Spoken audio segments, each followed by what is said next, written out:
بحمد ربك واستغفره. صدق الله مولانا العظيم وبلغنا رسوله النبي الكريم الأمين. إن الله وملائكته يصلون على النبي يا أيها الذين آمنوا صلوا عليه وسلموا تسليما. الصلاة والسلام عليك يا سيدي يا رسول الله وعلى آلك وأصحابك يا حبيب الله. الصلاة والسلام عليك يا رحمة للعالمين. مولاي صل وسلم دائما أبدا على حبيبك خير الخلق كلهم والحبيب الذي ترجى شفاعته لكل هول من الأهوال مرتحم. يا رب بالمصطفى بلغ مقاصدنا واغفر لنا ما مضى يا واسع الكرم. اللہ تعالیٰ کی حمد و ثنا کے بعد حضور نبی اکرم شفیع معظم نور مجسم جان کائنات منبع کائنات روح کائنات تخلیق وجہ کائنات احمد مجتبیٰ جناب حضرت محمد مصطفیٰ صلی اللہ علیہ وآلہ وصحبہ وبارک وسلم کی بارگاہ بےکس پناہ میں ہدیہ درود و سلام کے بعد آج جمعۃ المبارک کی ان سعادت مند گھڑیوں کے اندر ان بابرکت لمحات کے اندر لب کشائی کے لیے جس موضوع کو چنا ہے وہ ہے استغفار اور توبہ. گزشتہ جمعوں کے اندر دنیا کی محبت اور دنیا سے لگاؤ وَمَا الْحَيَاةُ الدُّنْيَا إِلَّا لَعِبٌ وَلَهْوٌ، فرمایا کہ دنیا ایک دھوکہ ہے. حقیقت یہ ہے استغفار ایک ایسی چیز ہے جو دنیا میں بھی کام آتی ہے اور آخرت کے اندر بھی کام آتی ہے. استغفار کے لغوی معنی ہے ڈھانپنا، اور اصطلاح میں گناہوں کی معافی کو استغفار کہا جاتا ہے کہ گناہوں پر نادم ہونا، شرمندہ ہونا استغفار کہلاتا ہے. اور استغفار کس حال میں کرنا چاہیے؟ کیا انسان گناہ گار ہو تب ہی استغفار کرے؟ نہیں، بلکہ نبی رحمت علیہ السلام کو بھی اللہ تعالیٰ نے استغفار کرنے کا حکم دیا ہے. انسان خوشحال ہو یا غم میں ہو، ہر حال کے اندر استغفار کرتے رہنا چاہیے. ارشاد ربانی ہے اذا جاء نصر اللہ والفتح ورأيت الناس يدخلون في دين الله افواجا فسبح بحمد ربك واستغفر انه كان توابا. فرمایا محبوب وہ وقت بھی تھا کہ جب آپ لوگوں کو تبلیغ کرتے تھے مگر لوگ ایمان نہ لاتے تھے، اور آج یہ وقت ہے کہ اذا جاء نصر اللہ والفتح کہ اللہ تعالیٰ کی طرف سے فتح آ پہنچی ہے. وَرَأَيْتَ النَّاسَ يَدْخُلُونَ فِي دِينِ اللَّهِ أَفْوَاجًا کہ بڑے بڑے گروہ جو ہیں وہ دین کے اندر داخل ہو رہے ہیں. تو رب تعالیٰ نے اپنے محبوب کو یہ بتلایا وہ وقت تھا کہ جب لوگ ایمان نہ لا رہے تھے، دلیلیں طلب کر رہے تھے. محبوب آج یہ وقت ہے کہ لوگ گروہ در دو گروہ دین کے اندر داخل ہو رہے ہیں. فتوحات آپ کے قدموں کو چوم رہی ہے. آج خوشی کا دن ہے، آج خوشی کے لمحات ہیں. فسبح بحمد ربک واستغفر. محبوب اللہ کی تسبیح کرتے رہیں اور استغفار کرتے رہیں. یعنی خوشی کا حال ہو یا غمی کا عالم ہو، ہر حال کے اندر اللہ تعالیٰ کی بارگاہ میں استغفار کرتے رہنا چاہیے. اور اسی طرح اس بات سے یہ بات بھی واضح ہوتی ہے کہ غمی کے اندر صرف استغفار نہیں کرنا چاہیے. جب اللہ کا عذاب اترے تو صرف اس وقت ہی استغفار نہیں کرنا چاہیے، بلکہ ہر حال کے اندر جب رب تعالیٰ کی رحمتیں برس رہی ہوں، جب رب کے رزق کے لقمے اپنے منہ کے اندر ڈال رہے ہو، ہر حال کے اندر اللہ تعالیٰ پر استغفار اور رب تعالیٰ کی بارگاہ میں استغفار اور توبہ کرتے رہنا چاہیے۔ تو گویا نبی رحمت علیہ السلام کو اللہ تعالیٰ نے حکم فرمایا کہ جب فتوحات آ چکی ہیں تو اس حال کے اندر بھی استغفار کریں اور تسبیح کریں۔ حضرت نوح علیہ السلام کی قوم پر جب قحط نازل ہوا، بارشوں کا نزول نہیں ہو رہا تھا، بارشیں نازل نہیں ہو رہی تھی، تو اللہ تعالیٰ نے حضرت نوح علیہ السلام کو بتلایا اور حضرت نوح علیہ السلام نے لوگوں سے فرمایا فَقُلْتُ اسْتَغْفِرُوا رَبَّكُمْ إِنَّهُ كَانَ غَفَّارًا۔ اور دیکھیے گا نوح علیہ السلام کی قوم کا عقیدہ کیا ہے کہ جب بارش آسمان سے نہ اترے، علم ہے کہ بارش نازل کرنے والی ذات خدا کی ہے، اللہ تعالیٰ کی ذات ہے، مگر حضرت نوح علیہ السلام سے سوال کر رہے ہیں کہ قحط کیوں پڑ رہا ہے، بارش نازل کیوں نہیں ہو رہی؟ تو رب تعالیٰ نے اپنے حبیب اور اپنے پیغمبر کو حکم فرمایا فَقُلْتُ اسْتَغْفِرُوا رَبَّكُمْ إِنَّهُ كَانَ غَفَّارًا۔ ان سے کہہ دیجئے کہ استغفار کریں، رب تعالیٰ تمہیں معاف فرمائے گا۔ انہو کان غفارا، بے شک آپ اللہ کو غفور الرحیم پائیں گے۔ اور پھر ہوگا کیا؟ یرسل السماء علیکم مدرارا، آسمان سے بارش بھی اترے گی۔ ویمددکم باموال وبنین، اللہ تعالیٰ مال بھی عطا کرے گا، اولاد بھی عطا کرے گا۔ ویجعل لکم جنات ویجعل لکم انہارا، نتیجہ یہ ہوگا کہ جب تم استغفار کرو گے، حضرت نوح علیہ السلام کی قوم اب پیغمبر کے پاس اس لیے حاضر ہوتی ہے کہ قحط پڑ چکا ہے، آسمان سے بارش نہیں اتر رہی، تو چاہیے تو یہ تھا کہ جواب میں اللہ تعالیٰ فرماتا استغفار کرو تو اللہ تعالیٰ آسمان سے بارش نازل کرے گا، مگر بات یہاں تک نہیں ہوئی۔ آگے فرمایا تم استغفار کرو گے، رب تعالیٰ بارش بھی اتارے گا اور رب تعالیٰ تمہیں مال بھی عطا کرے گا اور اولادیں بھی عطا کرے گا۔ تو گویا استغفار جو ہے یہ کتنے ذریعے بنتے ہیں۔ آگے فرمایا وَيَجْعَلْ لَكُمْ جَنَّاتٍ وَيَجْعَلْ لَكُمْ أَنْهَارًا، رب تعالیٰ جنت بھی عطا کرے گا، جنت کی نہریں بھی عطا فرمائے گا۔ تو رب تعالیٰ کی بارگاہ میں استغفار کرنے سے کتنے فائدے حاصل ہوتے ہیں، کتنے فائدے حاصل ہوتے ہیں، یہ ہمیں سوچنا چاہیے کہ رب تعالیٰ دنیا بھی دیتا ہے اور آخرت بھی عطا کرتا ہے صرف ایک استغفار کرنے سے۔ ہمیں چاہیے ہم صبح و شام استغفار کریں۔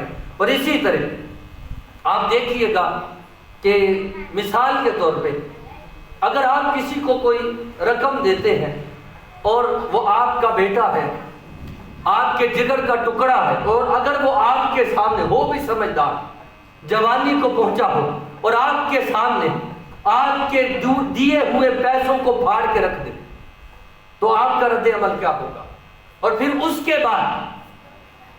کے بعد وہ دوبارہ طلب کرے گا تو آپ اسے کہیں گے کہ تجھے پیسے میں نہیں دوں گا، اس لیے کہ میں نے جو دیا تھا تو نے اس کی قدر نہیں کی، اب میں تجھے اور کیسے دے دوں؟ یہ ایک باپ جو اپنے بیٹے سے محبت کرتا ہے اس کا یہ عالم ہے، اپنے بیٹے سے پیار کرتا ہے، وہ دوبارہ 100 کا نوٹ دوبارہ دینے کو تیار نہیں ہوتا کہ پہلے 100 کی قدر نہیں کی، میں تجھے اور کیسے دے دوں؟ تو گویا معنی اور مفہوم سمجھ میں آتا ہے کہ اگر کسی کی نعمت کی قدر نہ ہو تو اسے اور عطا نہیں کیا جاتا، اگرچہ وہ باپ ہو، اولاد سے محبت کرتا ہو۔ تو سوال یہ ہے اگر ہم اللہ کی دی ہوئی چیزوں پر استغفار نہیں کرتے، ان کی قدر نہیں کرتے، تو پھر رب تعالیٰ ہمیں اور کیسے دے گا؟ اور قرآن مجید کے اندر ارشاد فرمایا لَإِن شَكَرْتُمْ لَأَزِيدَنَّكُمْ، تم شکر کرتے ہو میں تجھے مزید عطا کرتا رہوں گا۔ تو ہمیں چاہیے ہم ہر حال کے اندر استغفار کرتے رہیں، اللہ تعالیٰ کی بارگاہ میں توبہ کرتے رہیں۔ اور اسی طرح ملا رومی نے رحمت اللہ علیہ نے ایک بات لکھی، بہت ہی خوبصورت مثال آپ نے دی۔ آپ فرماتے ہیں کہ ایک شخص تھا جو بڑا ہی مالدار تھا، اس کے بعد بہت کروڑوں کی مالیت تھی، اس نے دیکھا کہ بیٹا اس کے پیسے کی قدر نہیں کرتا، وہ صبح لیتا شام کو اجاڑ دیتا، دوستوں کو کھلا دیتا اور ضائع کر کے شام کو واپس گھر میں آ جاتا۔ ملا رومی لکھتے ہیں ایک دن اس کے دل میں خیال آیا کہ اسے ایسے قدر نہیں ہوگی۔ اس نے ساری کی ساری دولت اپنے بیٹے سے چھپا کے رکھ دی اور اپنے بیٹے سے کہنے لگا کہ بیٹا میں بیمار ہو چکا ہوں اور میرے پاس اب پیسے نہیں ہے، دولت ختم ہو چکی ہے، تم دولت لے کر آؤ۔ اور شخص دولت طلب کرتا ہے اپنے بیٹے سے، بیٹا دل ہی دل میں کہتا ہے بڑے دوست ہیں، بڑے یار ہیں، بڑے سنگی ہیں جن کو کھلایا ہے، آج ان کے دروازے پر جا کے مانگتا ہوں۔ پہلے وہ میرے پاس آتے تھے، میں عیاشی کرواتا تھا، ان کو کھلاتا پلاتا تھا، تو چلو آج ان کے پاس چلے جاتے ہیں۔ ایک کے پاس گیا، دو کے پاس گیا، یہاں تک کہ دوست ختم ہو گئے۔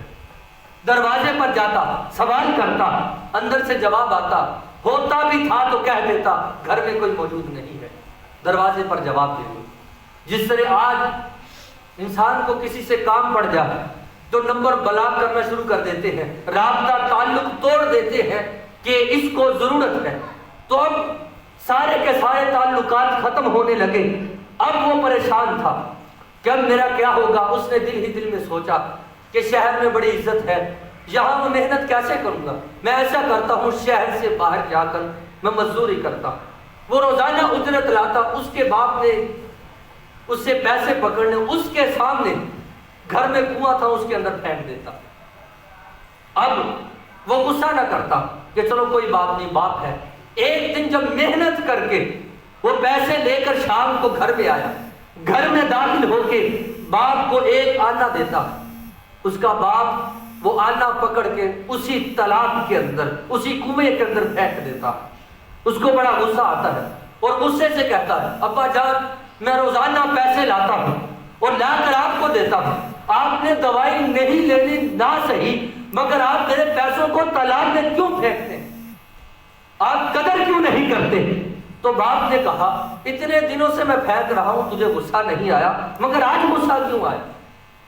آج غصہ کیوں آیا؟ پہلے تو دوستوں سے لا کر دیتا تھا، میں روزانہ پھینکتا تھا، مگر آج پھینکا تو تجھے بڑا غصہ آ رہا ہے، اس کی وجہ کیا ہے؟ تو پھر اس نے جواب دیا کہ ابا جان آج میں نے محنت کر کے یہ پیسے کمائے ہیں، آج میں نے مزدوری کر کے پیسے کمائے ہیں۔ تو اس کے باپ نے جواب دیا بیٹے تو نے ایک دن مزدوری کر کے مجھے پیسے لا کے کھلائے، جب پکڑائے میں نے پھینک دیے، تجھے درد ہوا ہے، ذرا سوچ مجھے کتنی تکلیف ہوتی ہوگی جب تو روزانہ میرے پیسوں کو اجاڑتا تھا۔ اس وقت میں بھی محنت کرتا تھا، میں بھی مزدوری کرتا تھا، میں بھی صبح سے شام محنت کر کے پیسے لاتا تھا، مگر آج تجھے بڑی تکلیف ہوئی کہ ایک دن تو نے محنت کی ہے۔ ملا رومی کہتے ہیں یہ بات کر کے، یہ مثال سمجھا کر، اس کے بعد اگلی بات جو مولانا رومی رحمت اللہ علیہ نے فرمایا کہ آج ہمیں قدر کیوں نہیں ہے ان آنکھوں کی، اس لیے کہ میں نے محنت سے نہیں کمائی۔ ان ہاتھوں کی قدر کیوں نہیں ہے؟ اس لیے کہ میں نے اجرت کے طور پر یہ ہاتھ نہیں لیے۔ یہ عقل جو ہمارے دماغ کے اندر ہے میں نے محنت کر کے اکٹھی نہیں کی، کہیں سے خرید کر نہیں لایا، اس لیے میں ان کی قدر نہیں کرتا۔ ذرا سوچو جس رب نے اس سوچ کو، عقل کو بنایا ہے، جب اسے ہم غلط استعمال کرتے ہیں تو اس رب پر کیا گزرتی ہوگی؟ جب یہ ہاتھ جو رب نے بغیر محنت کے، بغیر اجرت کے عطا کیے ہیں، جب ہم ان کو غلط کاموں میں استعمال کرتے ہیں تو پھر سوچو اس رب پر کیا گزرتی ہوگی۔ اور جب یہ آنکھیں جو رب نے ہمیں بغیر اجرت کے، بغیر محنت کے دی ہے، جب ہم ان آنکھوں سے غلط چیزیں دیکھتے ہیں اور بڑا گندا آنکھوں کو کرتے ہیں تو پھر سوچو اس رب پر کیا گزرتی ہوگی جس رب نے بغیر اجرت کے، بغیر محنت کے ہمیں یہ آنکھیں عطا کی ہیں۔ ہمیں ان آنکھوں کی قدر کرنی چاہیے، ہمیں ان ہاتھوں کی قدر کرنی چاہیے۔ یہ جو عقل کا آئینہ رب تعالیٰ نے ہمیں عطا کیا ہے، ہمیں اس کی قدر کرنی چاہیے۔ یہ رب کی عطا کرتا ہے اور قیامت کے دن ایک ایک نعمت کے متعلق ہمیں سوال کیا جائے گا، پوچھا جائے گا کہ میں نے تجھے نعمت عطا کی تھی، بتا تو نے اس کی قدر کی ہے یا نہیں کی۔ ہمیں چاہیے کہ ہم اس جسم کی قدر کریں، اس کی عظمت کو سمجھیں، ہم دیکھیں کہ ہم نے اس پر محنت نہیں کی، مگر جس نے عطا کی ہے وہ ہم سے کسی نہ کسی دن ضرور پوچھے گا۔ یوم حساب کا دن ہوگا، یوم حساب کو ہم سے حساب لیا جائے گا کہ بتاؤ ان آنکھوں کی کیا قدر کی ہے۔ تو ہمیں چاہیے ہم ان آنکھوں کی قدر کریں، ان ہاتھوں کی قدر کریں، یہ جو جسم ہے اس کی قدر کریں۔ ہم نے یہ محنت سے نہیں کمایا ہوا۔ اور نبی رحمت علیہ السلام کی حدیث مبارکہ ہے، نبی رحمت علیہ السلام نے ارشاد فرمایا کہ قیامت کا دن ہوگا، ایک شخص لایا جائے گا جس نے 500 سال بغیر ریاکاری کے رب تعالیٰ کی عبادت کی ہوگی۔ ہماری تو تہجد بھی تب تک پوری نہیں ہوتی جب تک 5-6 لوگوں کو پتہ نہ چل جائے، جب تک ہم 7-8 لوگوں کو بتا نہ دیں کہ آج میں نے تہجد کے نفل ادا کیے۔ اور ہمیں یہ عادت پڑ چکی ہے۔ امام راضی رحمت اللہ علیہ فرماتے ہیں 3 لوگوں کو یہ عادت ہے، اور ہمارا بس چلے تو ہم تعریفوں کے لیے ایک بندہ خود رکھ لے وظیفے پر کہ جو ہماری تعریفیں کرتا بھی ہے صبح سے لے کر شام تک۔ ایک عورت جس کو عادت ہے، امام راضی رحمت اللہ علیہ فرماتے ہیں کہ میری کوئی تعریف کرتا رہے، بس وہ میری تعریف کرتا رہے اور میں تعریفیں سنتی رہوں۔ اور دوسرا، امام راضی رحمت اللہ علیہ فرماتے ہیں بادشاہ، اس کو یہ عادت ہوتی ہے زیادہ تر بادشاہوں کو کہ میرے کوئی قصیدے پڑھتا رہے، میرا کوئی ذکر کرتا رہے، میری خوبیاں لوگوں کو بتلاتا رہے۔ اور تیسرا فرمایا کہ امیر شخص جو ہے، امام راضی فرماتے ہیں کچھ امیر لوگ ایسے ہوتے ہیں جن کو عادت ہوتی ہے کہ میری کوئی نہ کوئی کہیں نہ کہیں تعریف کرتا رہے، مگر سنیے گا نبی رحمت علیہ السلام نے فرمایا بغیر ریاکاری کے، یہ نہیں کہ ریاکار تھا لوگوں کو دکھا کر عبادت کرتا تھا، 500 سال بغیر ریاکاری کے عبادت کی۔ قیامت کا دن ہوگا، رب تعالیٰ فرشتوں سے فرمائے گا فرشتوں اس کی نیکیاں تو اتنی نہیں ہیں، میرے فضل سے اسے جنت کے اندر داخل کر دو۔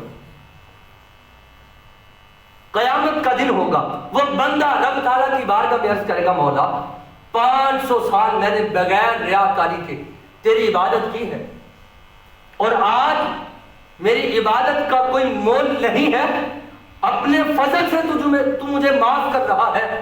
تو رب تعالیٰ فرمائے گا چلو آؤ انصاف کر لیتے ہیں۔ رب تعالیٰ ترازو قائم کرے گا، ایک طرف 500 سال کی عبادت بغیر ریاکاری کے جو کی ہوگی پلڑے میں رکھ دی جائے، اور دوسرے پلڑے میں رب تعالیٰ صرف ایک آنکھ کا نور جو ہے اس کو نکال کے رکھ دے گا۔ نیکیوں کا پلڑا اٹھ جائے گا، صرف ایک آنکھ کا نور جو ہے اس کا پلڑا بھاری ہو جائے گا۔ رب تعالیٰ فرشتوں کو مخاطب کر کے فرمائے گا فرشتوں اس نے تو ایک نعمت کی بھی قدر نہیں کی، میں نے اسے آنکھ دی تھی، اس کا وزن ابھی بھی زیادہ ہے، 500 سال کی نیکیاں ابھی بھی کم ہے، اس نے اس پر اتنا بھی شکر ادا نہیں کیا، لہذا اسے گھسیٹ کر جہنم کی طرف لے جاؤ۔ نبی رحمت علیہ السلام نے فرمایا کہ جب اسے گھسیٹ کر لے جایا جائے گا اس کے دل میں فوراً خیال آئے گا، وہ فوراً رب تعالیٰ کی بارگاہ میں رجوع کرے گا، عرض کرے گا مولا استغفر اللہ مجھے معاف کر دے، مولا مجھ سے غلطی ہو گئی۔ جب وہ استغفر اللہ پڑھے گا رب تعالیٰ استغفر اللہ پڑھنے کے صدقے سے فرشتوں سے فرمائے گا میں تو پہلے ہی معاف کرنے والا ہوں، بس اس نے معافی مانگ لی ہے، میں اپنے فضل سے اسے جنت عطا کرتا ہوں۔ ہمیں تو اتنی نعمتیں عطا کی گئی ہیں، ہم ساری زندگی رب کے حضور سجدہ ریز رہے تو پھر بھی ایک نعمت کا شکریہ ادا نہیں کر سکتے۔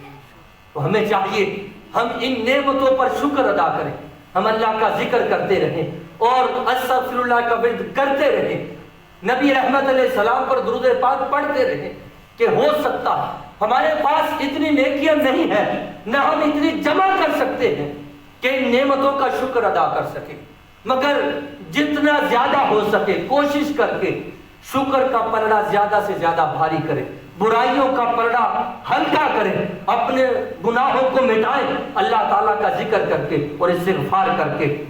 اور اسی طرح حضرت عمر فاروق رضی اللہ تعالیٰ بڑے جرے صحابی جن کی بہادری کے بڑے چرچے اور جو اسلام لے آئے،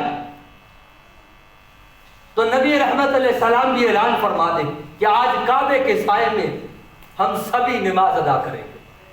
وہ عمر فاروق رضی اللہ تعالیٰ جب وصال کا وقت قریب آیا، حضرت عبداللہ بن مسعود رضی اللہ تعالیٰ پاس بیٹھے ہیں، حضرت عمر فاروق رضی اللہ تعالیٰ بیٹھے بیٹھے باتیں سن رہے ہیں، اور حضرت عبداللہ بن مسعود یہ الفاظ کہہ رہے ہیں، اے عمر فاروق رضی اللہ تعالیٰ آپ نے بہت اچھی زندگی بسر کی ہے۔ جب یہ الفاظ سنے تو رو پڑے۔ حضرت عبداللہ بن مسعود کہنے لگے، اے عمر فاروق موت سے ڈرتے ہو؟ اتنے بہادر ہو کر موت سے ڈرتے ہو؟ حضرت عمر فاروق رضی اللہ عنہ نے جواب دیا، نہیں، میں موت سے نہیں ڈر رہا۔ تو کہا کس بات کا ڈر ہے؟ تم نے تو نبی رحمت علیہ السلام کے نقش قدم پر چل کر زندگی کو بسر کیا ہے، اور جب آپ خلیفۃ المسلمین بنے تو آپ نے عدل اور انصاف کا ترازو تھام کر آپ امیر المومنین بن کے زندگی بسر کر گئے، تو آپ رو کیوں رہے ہیں؟ امیر المومنین حضرت عمر فاروق رضی اللہ عنہ نے فرمایا عبداللہ بن مسعود، تو میری نیکیوں کو جانتا ہے، میری برائیوں کو نہیں جانتا۔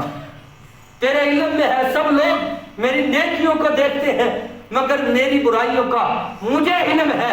امیر المومنین خلیفۃ المسلمین عمر فاروق رضی اللہ عنہ کا جواب سنیے، اور تقوی سے بھرا اور لبریز جواب ہے۔ وہ جواب کیا ہے؟ حضرت عمر فاروق رضی اللہ عنہ فرماتے ہیں، اے عبداللہ بن مسعود، میں اتنا گناہگار ہوں، میں تو دعا کرتا ہوں کہ قیامت کا دن ہو، میری نیکیاں اور برائیاں پلڑے میں صرف برابر برابر آ جائیں، رب تعالیٰ مجھے معاف کر دے۔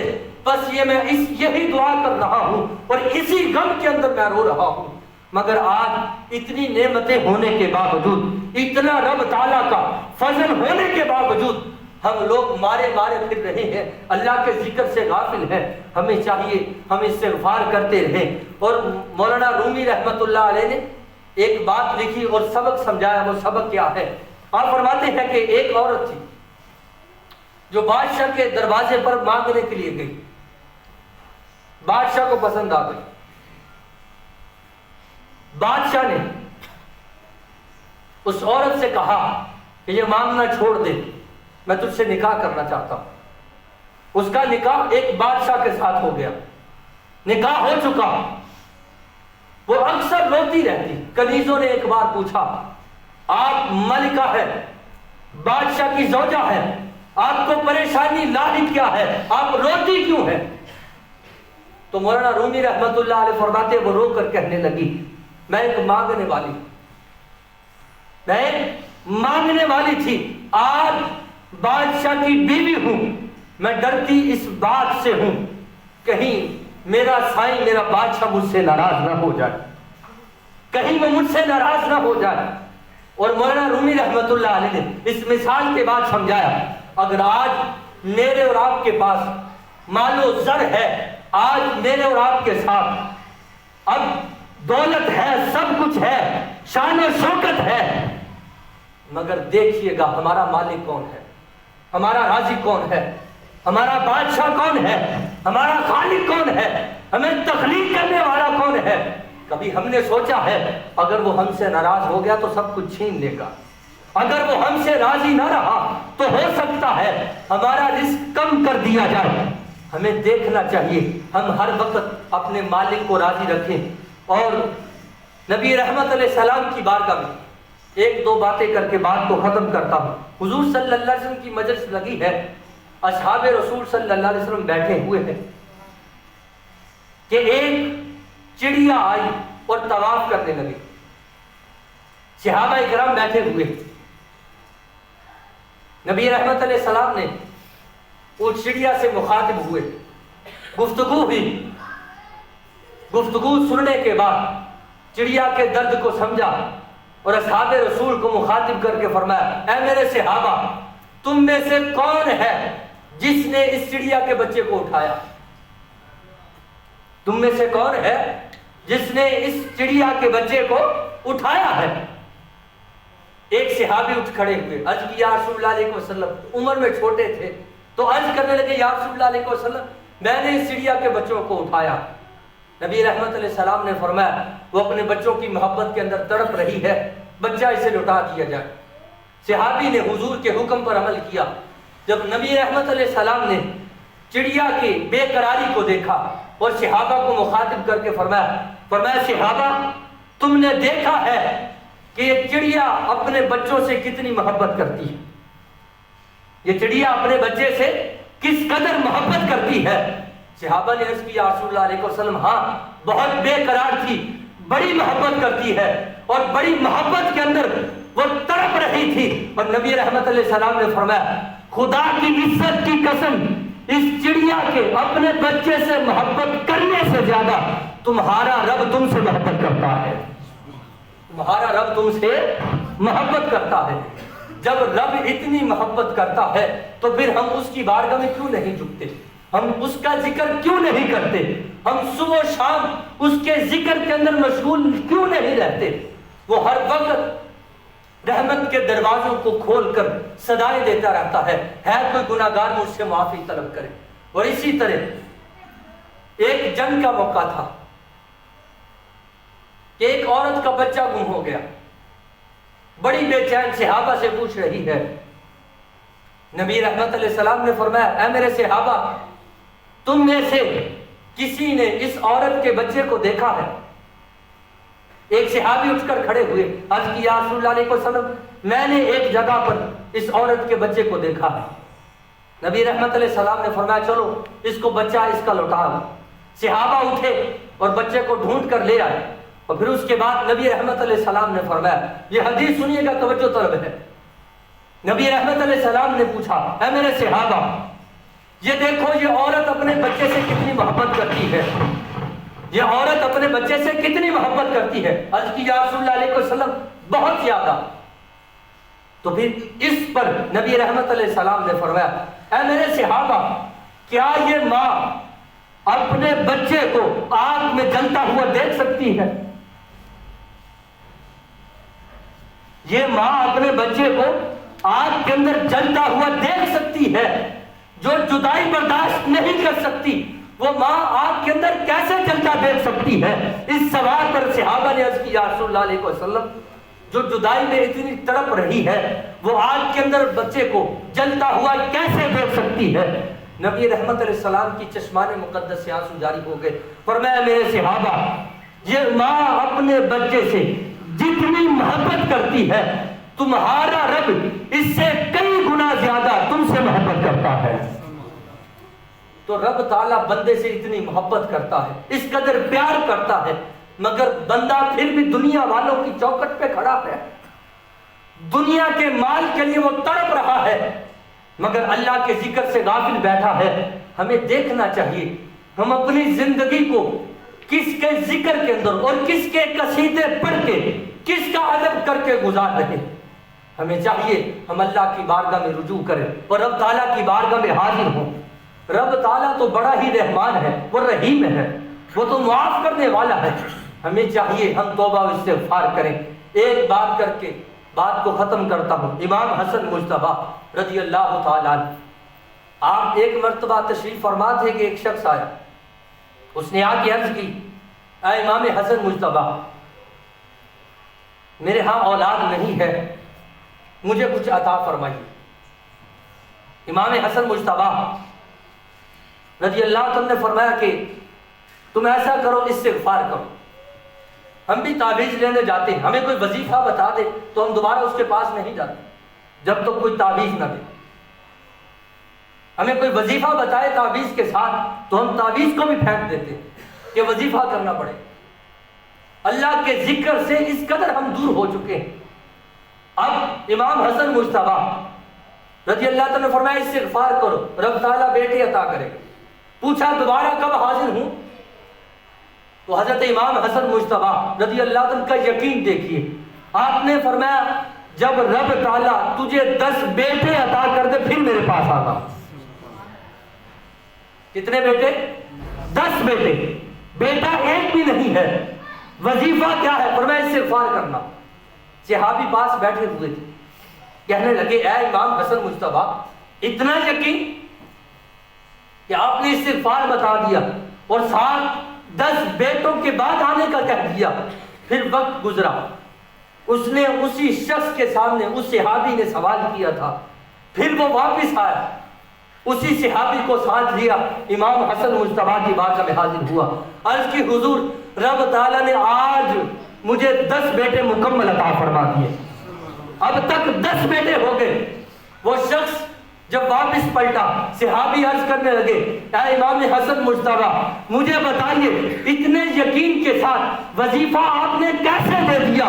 امام حسن مجتبیٰ رضی اللہ عنہ نے فرمایا اے صحابی، میں نے قرآن مجید کے اندر پڑھا ہے فَقُلْتُ اسْتَغْفِرُوا رَبَّكُمْ إِنَّهُ كَانَ غَفَّارًا يُرْسِلِ السَّمَاءَ عَلَيْكُمْ مِدْرَارًا وَيُمْدِدْكُمْ بِأَمْوَالٍ وَبَنِينَ وَيَجْعَلْ لَكُمْ جَنَّاتٍ وَيَجْعَلْ لَكُمْ أَنْهَارًا۔ تم استغفار کرو گے تو فائدے کتنے ہوں گے؟ فائدے سنیے، یرسل السماء علیکم مدرارا، رب تعالیٰ آسمان سے رحمتوں کا نزول فرمائے گا، وَيُمْدِدْكُمْ بِأَمْوَالٍ وَبَنِينَ، رب تعالیٰ بیٹے بھی عطا کرے گا، دنیا کا مال بھی عطا کرے گا، وَيَجْعَلْ لَكُمْ جَنَّاتٍ وَيَجْعَلْ لَكُمْ أَنْهَارًا۔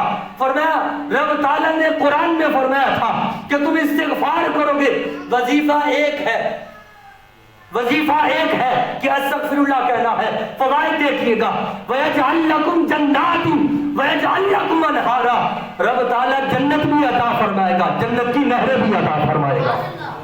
امام حسن مجتبیٰ رضی اللہ عنہ نے فرمایا کہ ان آیات کی وجہ سے میں نے یقین کے ساتھ اس کو یہ وظیفہ عطا کر دیا ہے۔ تو اگر دنیا چاہیے تو استغفار کریں، اگر مال چاہیے تو استغفار کریں، اگر اولاد چاہیے تو استغفار کریں، اور دنیا تو دنیا رہی، فنا ہو جائے گی، خدا کی عزت کی قسم اگر جنت چاہیے تو استغفار کریں، اگر جنت کی نہریں چاہیے تو استغفار کریں۔ ہمیں چاہیے ہم استغفار کرتے رہیں، رب تعالیٰ کی بارگاہ میں توبہ طلب کرتے رہیں۔ رب تعالیٰ مجھے بھی اور آپ کو بھی زیادہ سے زیادہ اللہ کے حضور سجدہ ریز ہونے، استغفار کرنے اور اس کے ذکر کے اندر مشغول رہنے کی توفیق عطا فرمائے۔